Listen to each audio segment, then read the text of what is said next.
absolute nightmare. You could see people, you know, up to the hips in water in the houses.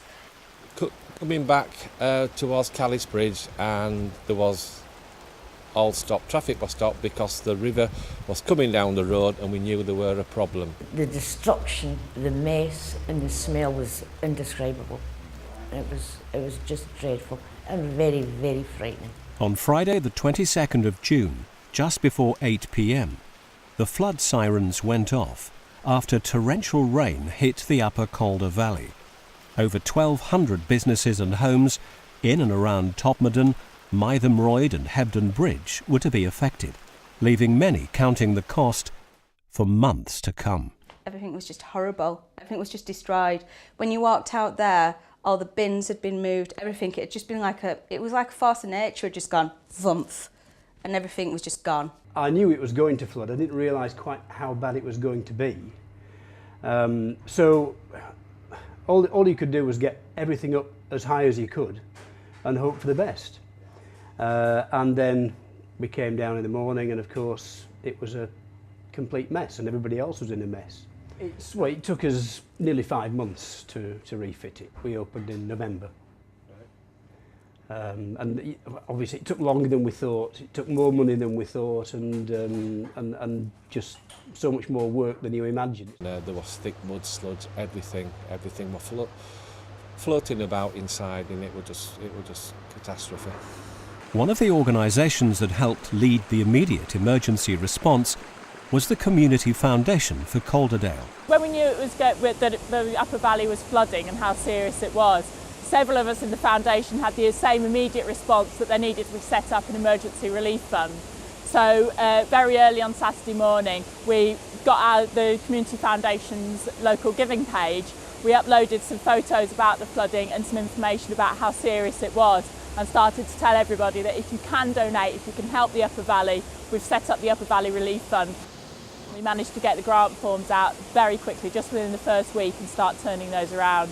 And of course being able to give people fridges and cookers so that they could at least live in managing their own homes, get people back on their feet. Many thanks to everyone who has donated.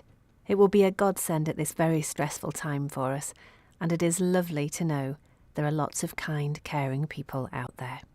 We also provided a lot of equipment so that people who needed dehumidifiers, people who needed protective clothing and gloves and shovels to be able to clear their own houses. A big thank you to yourself and the CFFC Flood Fund. My washing machine arrived this afternoon. We're really chuffed, and a big step towards getting back to normality after the floods and weeks of mopping, cleaning and disorder. That was overwhelmingly what we've heard, is that people needed to know somebody cared and somebody was helping and somebody was out there trying to do something, because people woke up on Saturday morning having lost an awful lot. Will you please thank everyone on your team involved with the flood support? It has helped many people in the valley and shows that the Community Foundation cares. Community Foundation for Calderdale, can I help you? Community Foundation for Calderdale, Rob speaking. Community Foundation for Calderdale. Community Foundation for Calderdale. It wasn't just the immediate aftermath that the Community Foundation focused on.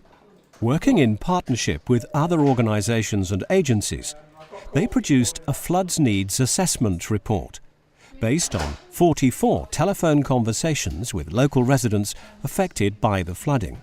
The results have been sent to the council to help them plan future flood defences and emergency responses. Pair of rubber work gloves, one large plastic sheeting. Flood kits have been produced and distributed to help householders defend themselves against future flooding.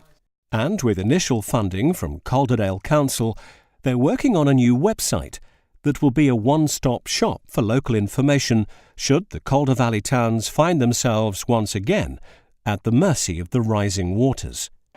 But this is a community that's looking forward, not backwards. One of the fantastic things about this area is how everyone's rallied together to sort of build people's spirits up, and through the local authority have invested in sort of the aftermath of the floods. The Valley of Lights has been a fantastic example of that through Chris Sands, and totally locally, having worked with Handmade Parade and various people in Hebden Bridge.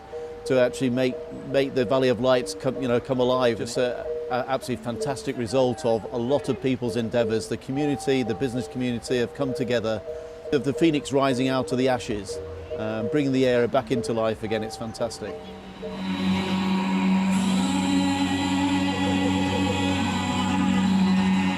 I just think it's been absolutely amazing how people have rallied. I know when disasters happen, people do rally, but I think I've been really surprised how just people have come together. There hasn't been any infighting, there hasn't been any tensions. People have just got on with it.